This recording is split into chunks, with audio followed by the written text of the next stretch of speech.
morning on this 31st of August 2025. Just let the jogger pass, or the runner. Now we're on what could probably be known as the Wembley Way for Norwich City, the football club, that is.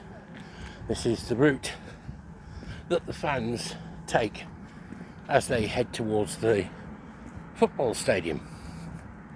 Now, why am I calling this Wembley Way? Well, Wembley Way is the route most of the fans take when they head to Wembley Stadium. So this is a kind of a Wembley Way for Norwich City fans and opposing fans. The friendlier of the opposing fans, the shall we say, the less friendlier opposition will probably be escorted by police to their section. I shan't name fans because I'm sure that the many opposition that Norwich City have played over the years, I'm sure some of these so-called less friendlier clubs have great friendly fans.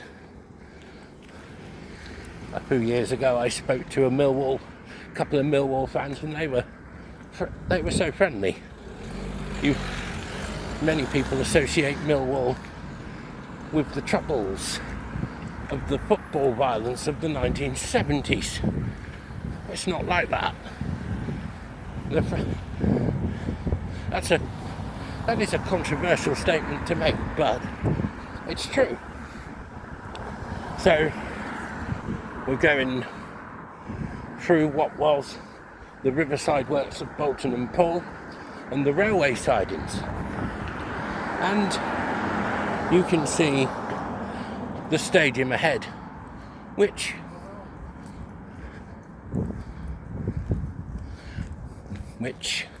if I'm not mistaken, it's 90 years old. Today, August the 31st, 1935. Carrow Road, or Carrow Road, as we would say, Norwich people, was completed in just 80 odd days.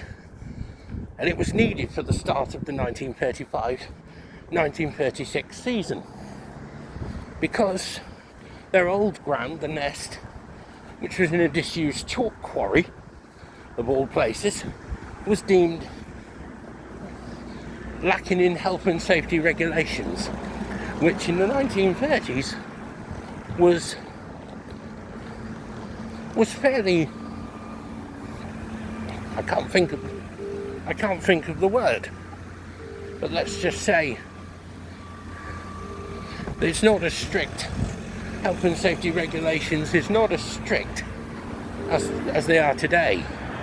I mean, if Norwich City played at the Nest today, I hate to think what the health and safety people would say. Well, back then, 90 years ago,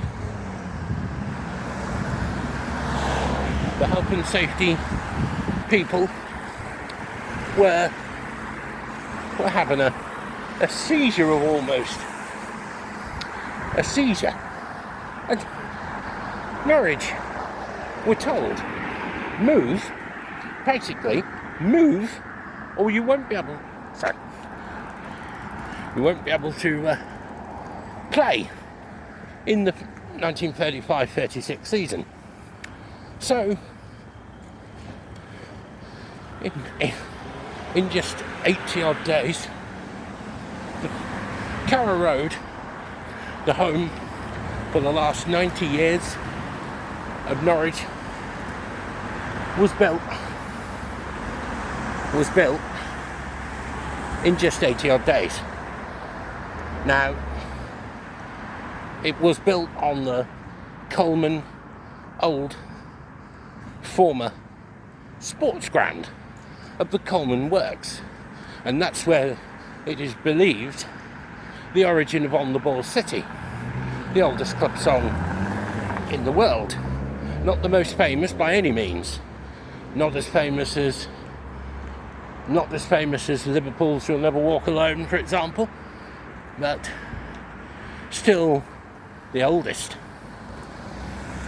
Kick it off, throw it in, have a little scrummage, keep it low, splendid brush, bravo, win or die, on the ball, City, never mind the danger, steady on, nice one, son, oh, we've scored a goal, City, City, City. As the crowds, well, they sing it a lot louder than what I've just sang. But let's take you round the ground on the outside.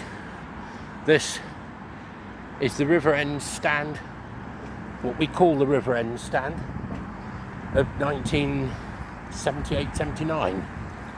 It replaced the original stand, which started out as a roofless terrace. You actually walked up a bank of earth. You walked up a bank of earth. And it's ridiculous to think that you would have walked up a bank of earth to access the ground. It didn't. It gained a roof eventually. I'm not sure when. But then, of course, modernity set in, and of course we got this, the River End stand, and of course its matching stand at the other end, the Barclay end. Now here is the comparatively modern City stand, the Geoffrey Watling stand. Geoffrey Watling was chairman, and this is the stand which opened in 1987. Its predecessor destroyed by a fire in 1984. And at the time, at the opening, I think it was the only stand with a roof on. Now, it's got foundations. This smart stand, could be a 2-tier. And I think as a City fan, think it should be. It should be brought up level with the other end stands, the River End and the Barclay End. And it would make a smart 33,000 seater stadium. So, we continue to walk past the City stand. It still maintains the badge, even though it is rather modern. I'm not a fan of that particular version of the badge. As you can see, it's a canary, which were brought in by the weavers, the Dutch weavers, and it's standing on a ball. And of course, the castle and one of the lions which stand opposite outside City Hall, the 1938 construction. So where I'm walking now is actually Carrow Road. Now, Carrow Road used to go round the back of the ground where the Coleman's works used to be.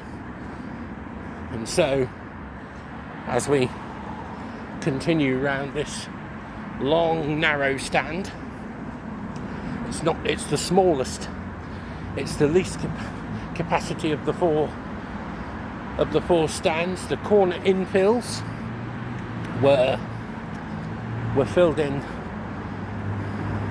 a bit after the building of the new Barclay stand to match its river stand. So we now come to what is probably the most famous stand in East Anglia, if you don't include the Cobbold stand at Ipswich Town, our main rivals. But this video is the third edition of my childhood memories series. Now, it was in the Barclay stand, the Barclay end. Why it's called Barclay, I don't know. Nothing to do with Barclays Bank, I assure you. But as a fan, as a boy, I was taken both my games, my first reserve game, and my first team game was both in the East Anglian derby against Ipswich. I can't remember what season it was, but I was in the lower Barclay. That there is the Snake Pit. So I can't think what season it was. It was a reserve game where you if you cut out a ticket, a piece of paper, a ticket in the newspaper, you could as an adult could get a child in free. And I remember the result. Everyone would remember the result if they went 2-1 to Norwich. And of course, in later years, I think it was the 08-09 season, it may have been the season before, I was in the upper Barclay, and the result was a 2-2 draw. So it was a 2-2 draw that we drew in. It wasn't Nigel Worthington's first game. I think it might have been Brian Gunn's.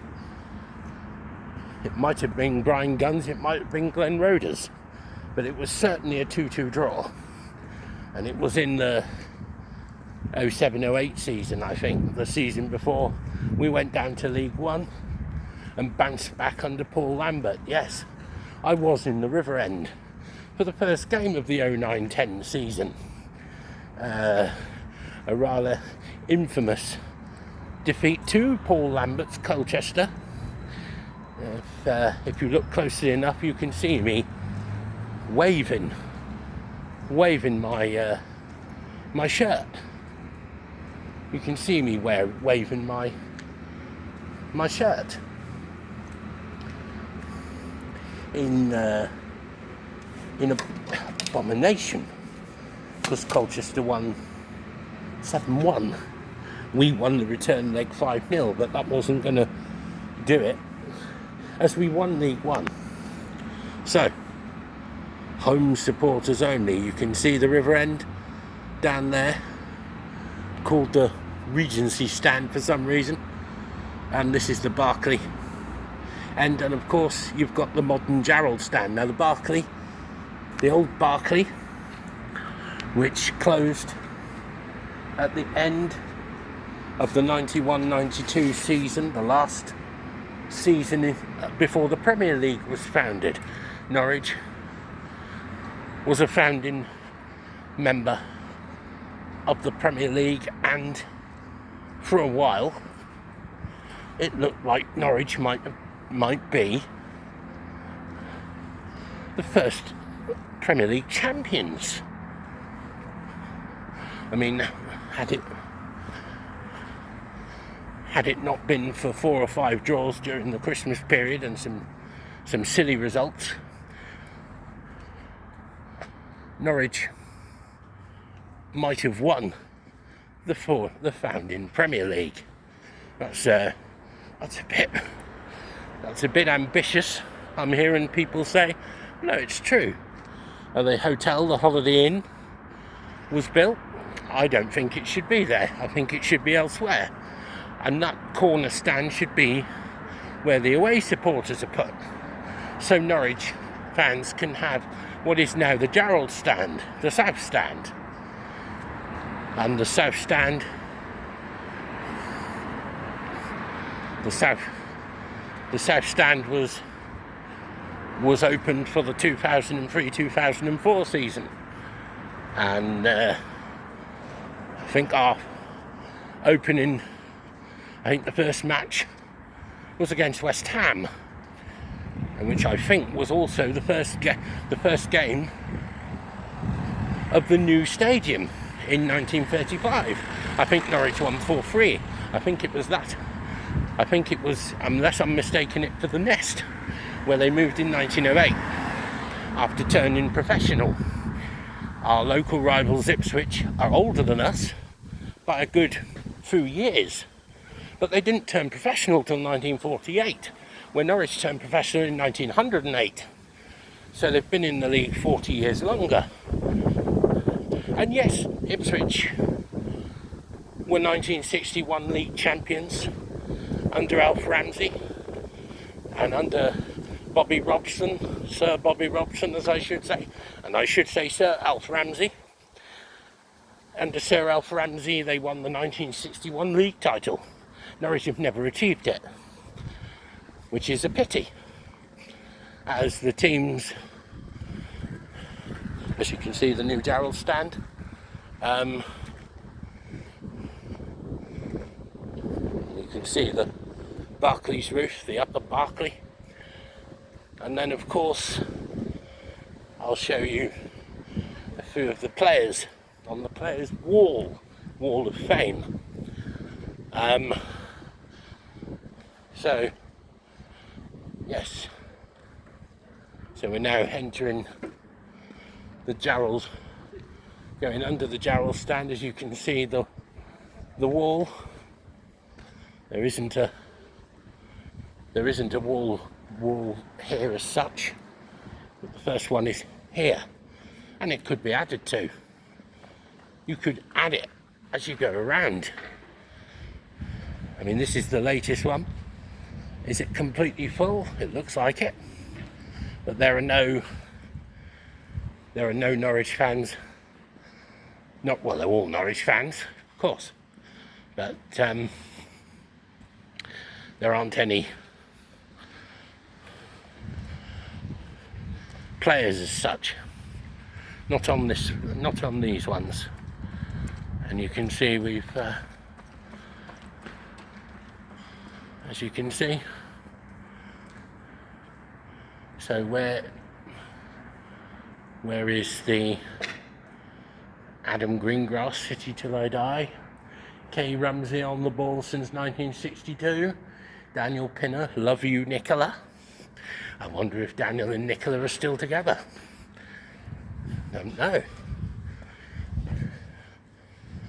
So, now we see the Wall of Fame. Those in green are the Norwich players who are on the Wall of Fame. Here, at the Jarrell stand, which was opened in about 2004. So we've got Percy Wood, Jimmy Bone, Dave Watson, Johnny Gavin, our all-time record goal scorer, Stevie Bruce, who went on to win the Premier League with Manchester United, David Cross, Dale Gordon, Chris Sutton, who went to Blackburn and formed the SS partnership with Alan Shearer, Doug Lockhead, Johnny Paulston, Robert Chase, I don't know whether to say infamous chairman, Martin Peters, Paul McVeigh, Dave Williams, Craig Bellamy, Roy Hollis, Ian Culverhouse, Nigel Worthington, who took us to the Premier League in 2004, Andy Marshall, Davy Stringer and Duncan Forbes, two of the best defenders I've ever seen, Ewan Roberts, Joe Hanna, Norman Lowe, Gary Megson, Chris Woods, who went on to fame with Rangers, Maurice Norman, Tim Shepherd. I went to his testimonial against Celtic. Norwich won that game 2-0. No, not Tim Shepherd, Adam Drury, I apologise. Tim Shepherd's testimonial was 4-2 to Celtic, and a quite implausible goal from Henrik Larsson. Then, of course, we've got Stan Ramsey, Brian Gunn, his son Angus, played for us last season, John Dean, Sandy Kennan, Don Pickwick, Asa Hartford, The Scottish international, Robert Fleck, another one. Graham Paddon, the man with the thunderbolt free kick. Craig Fleming, one of the best defenders Norwich ever produced. Michael Wynne-Jones, the husband of Delia Smith. Darren Eadie, Barry Butler, Hugh Curran, part of the 59 semi-final cup run. Tony Powell, I'm not sure who that is. Jeffrey Watlin, Doug Livermore, Ron Ashman, Jerry Goss, the scorer of some quite famous goals, the one against Bayern Munich in the 93-94 season, which helped Norwich to become the only English side to win at the Olympic Stadium in 90 minutes. He also scored an absolute cracker against Leeds, and also the last goal in front of the original cup stand at Liverpool.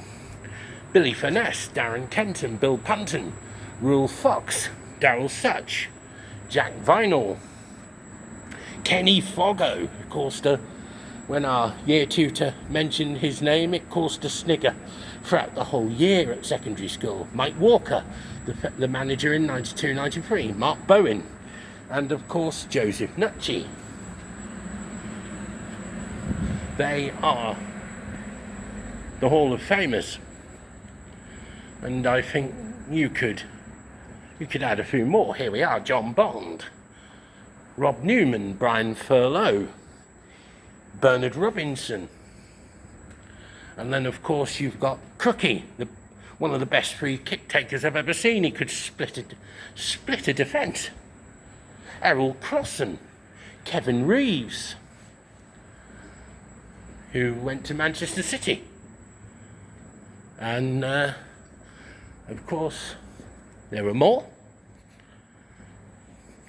Yes, we've got Mick Channon, one of our most famous players, Archie McCauley, Noel Kinsey, Ken Nethercott of the 59 semi-final cup run, Ron Saunders, who got us into Division 1 1972, Bill Lewis, Roy McCrowan, Reg Folks, John Newsom, Andy Townsend, dearly beloved Justin Fashanu, scorer of that epic goal in 1918 against Liverpool, which was 5-3 to Liverpool, Colin Suggett, Davy Ross. I'm not sure who Davy Ross is. And of course you've got Dennis Morgan, Malky Mackay, Martin O'Neill, who had success with Nottingham Forest and managed Celtic, Gordon Bennett. I'm not sure if that's the origin of the name Gordon Bennett. Ken Brown, who managed the 1985 League Cup winning side. Tommy Bryceland, Jimmy Neighbour, Les Era, Peter Mendham, the captain of the 85 League Cup winning side. Kevin Keelan, the goalkeeper, the famous goalkeeper, Super Ted, Super Mac, the other Super Mac, Ted McDougall. Kevin Drinkle, who scored a quite superb goal for Rangers in a 5-1 win over Celtic. Terry Alcock, the late funeral director. Phil Boyer, Terry Bly, Sir Arthur South, the first chairman. Neil Adams, Delia Smith, of course, Ron Davis, Matt Crow, Ralph Hunt, Bobby Brennan, Gary Holt, and Jimmy Hill. Not the Jimmy Hill you're thinking of, the one with the chin the size of a tunnel. And of course, there we are. We could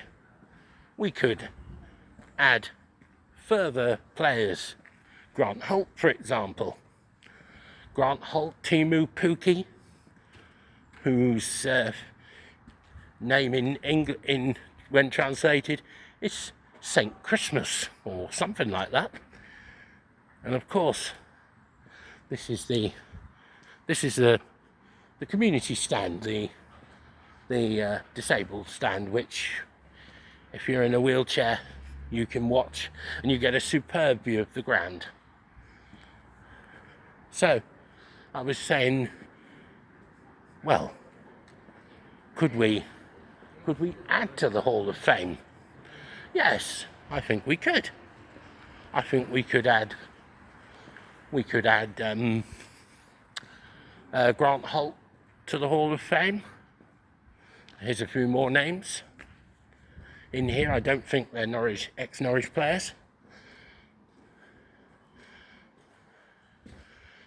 And here is our a photo of the playoff winner, our game against Middlesbrough at Wembley 2015.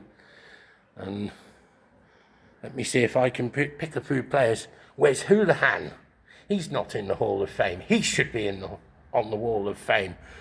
And then you've got, I think Nathan Redmond's there somewhere. But our success at Wembley, all right, under Bobby Robson, Ipswich won the FA Cup in 1978 and they won the UEFA Cup 1981. The furthest of Norwich have ever gotten in the UEFA Cup was the third round against Dennis Bergkamp's Inter Milan.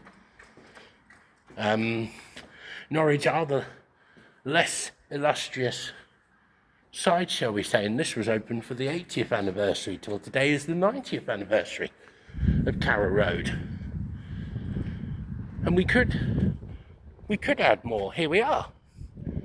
Dean Ashton, Paul Lambert, the manager, Adam Drury, who I went to his testimonial, Norwich beat Celtic 2-0, Alf Kirchen, Ethani Kuku, he scored 4 at Goodison Park, I remember, Michael Falger, Grant Holt, and of course Super Wes Houlihan. Yes, of course we could add a few more players, a couple of players to the Wall of Fame. We could add Teemu Pukki, and we could have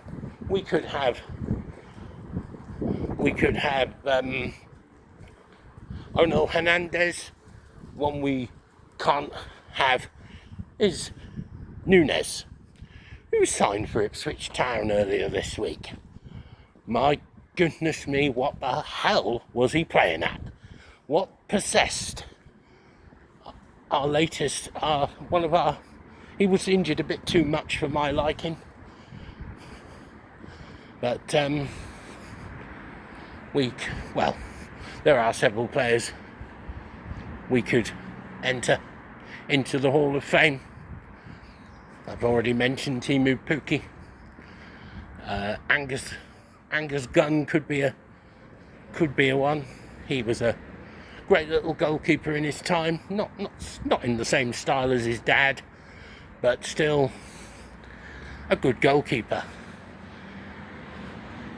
And of course,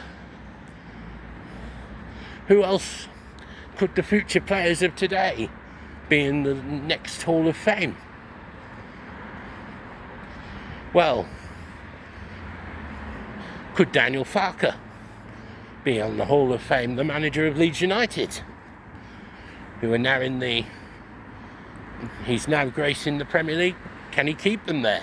He never managed it with Norwich, but he's got more funding with Leeds. Leeds are, of course, the famous club managed by Don Revie in the 1970s. And he should have won so much more. Don Revie, why he ever went to England to manage England, I don't know. I'd have given it to Brian Clough, personally. If not then maybe we could have been the European Championship winners in 1980. Perhaps we'd have qualified in 1984. Remember, England as a team won the 1966 World Cup, qualified automatically in 1970, and didn't qualify again until 1982. The European Championships in 1972, yes, we were quarter-finalists, but the last 4 was the major tournament. The major tournament was just the semi-finals, 72 and 76. We didn't qualify because we couldn't get past the group, which included Portugal and I think Czechoslovakia.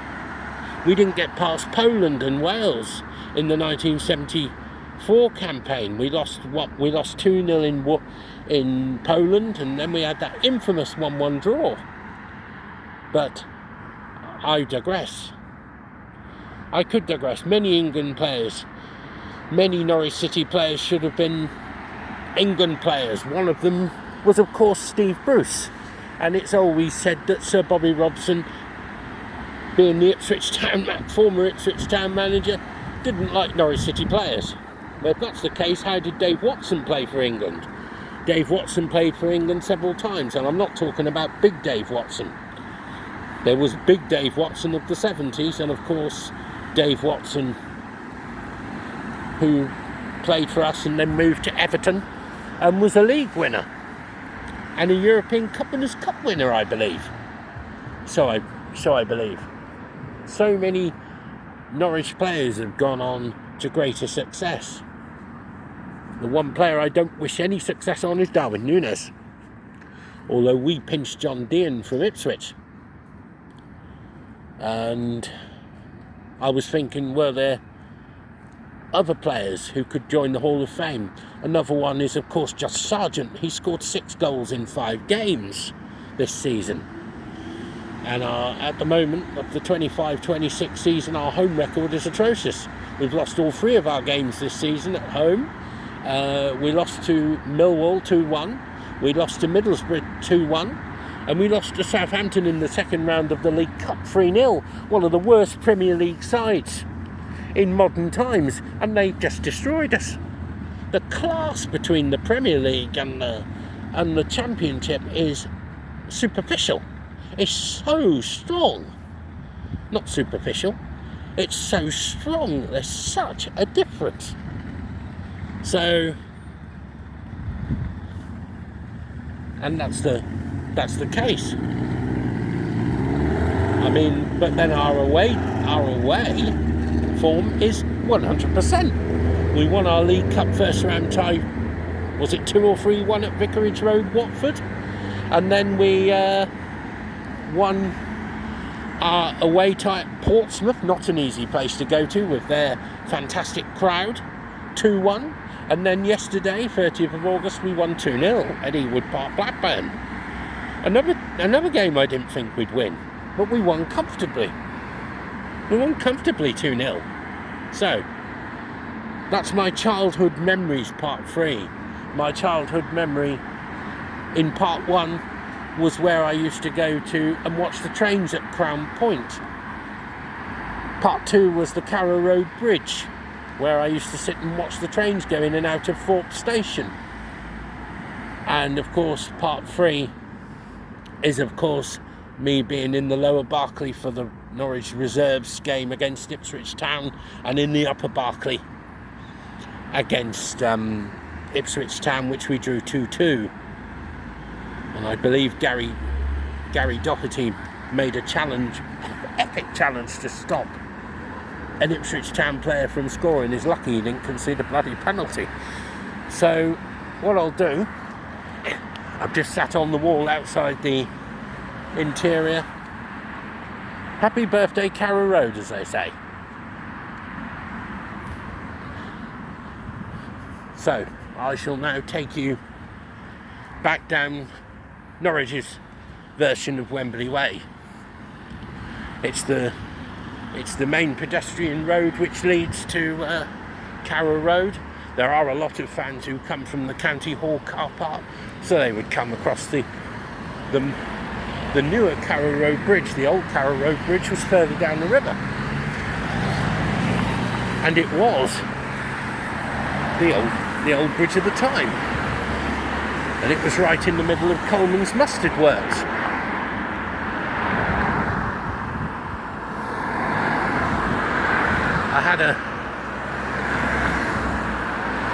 I was asked a question: Have Norwich City got any firsts?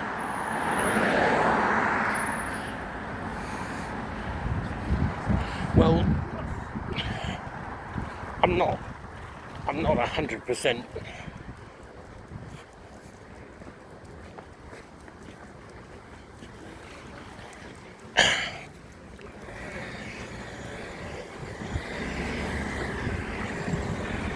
Not 100% sure when this was. It was the 1950s. Norwich has the longest run of home games without conceding a goal. And I think it's split up into the end of one season in the 50s and the beginning of the next season. I think it was something like 20 odd games when Norwich didn't concede at home. Norwich is the only English team to have beaten Bayern Munich in the Olympic Stadium. Oh yes, Liverpool got a draw there. That's not a win. And about the only thing that's about one of the things we can claim over Ipswich Town. The only other thing we can really claim over Ipswich Town is that we've won the League Cup twice. We won a two-legged affair against Rochdale, 1962. 3-0 at Rochdale, or 3-0 here and 1-0 at Rochdale. And then, of course, we were in the League Cup finals in 1973. We lost to a controversial penalty. And of course, we lost to Aston Villa in 1975, who were promoted with us, and Manchester United, yes, 50 years ago. 51 years ago, Manchester United were relegated the last time they were. But they went straight back up with Villa and Norwich. And coincidentally, the positioning of the table was the top three of the positioning of the table in 1975 was the same as that of the first Premier League. Norwich finishing third behind Aston Villa, who they doubled that season, and the first winners of the Premier League under Alex Ferguson, managed by Manchester United, managed by Sir Alex Ferguson, the finest manager ever. So, and of course Norwich won the League Cup in 1985, beating Sunderland, who they were relegated with. Incidentally, the 1975 League Cup final, this is a first. This is a unique thing for Norwich, in that Norwich and Aston Villa, the 1975 League Cup final, is the only major trophy final to be played by two second division, now championship teams. It's the only all second division final.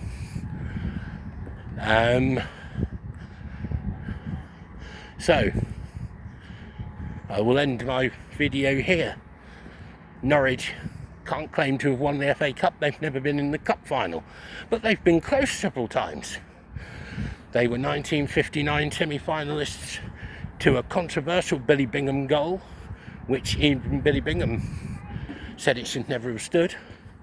And then, of course, we were in the other semi-final in 1989 against Everton, while the Hillsborough tragedy in Sheffield was happening. And of course, we were in Hillsborough for the 92 semi-final against our friendly rivals Sunderland, who are now in the Premier League, and good luck to them. They beat Brentford 2-1 last evening yesterday, the 30th of August. Well done. They also beat West Ham 3-0 at home. That's good. You've got six valuable points.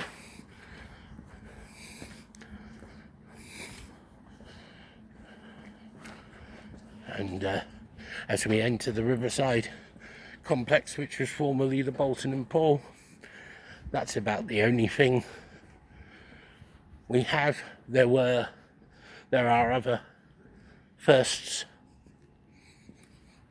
There are other firsts which Norwich have, but I need to consult the Norwich City books to tell you them.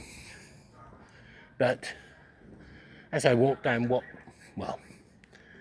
can be construed as Norwich's Wembley Way, it's where the fans come from, on the site of the old Riverside Inns in Bolton and Paul. I'll leave you there. And the video is nearly 40 minutes long. I only intended it to be about 20-25, but of course I had to include all the players of the Hall of Fame and some some people, some players who should be in the next Hall of Fame inductees. So, I end here.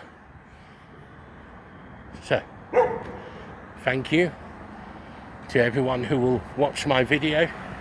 Thank you for watching it. Hopefully you see all of it and not just some of it. And there's an update on the video that I did on the fires of Norwich, 1st of August 1940. On the 1st of August, there was also a standing on the site of Bolton and Paul's Riverside Works, which was hit by enemy action on the 1st of August 1940, which claimed the lives of, I think, 10 or 11 people. I couldn't name them, but they are part of the gracious war dead. The war dead are not just the soldiers, it's the civilians as well. Whether they be British, whether they be Italian, whether they be Japanese or German, they are all the gracious dead of the war, and they must be remembered. So, as I digress yet again, I do digress a lot in my videos, but I hope I haven't bored you to tears trying to discuss whether I should have included Norwich City Football Club as part of my childhood memories. I leave you outside the Queen of Iceni, the home fans pub. So, as always, thank you for listening.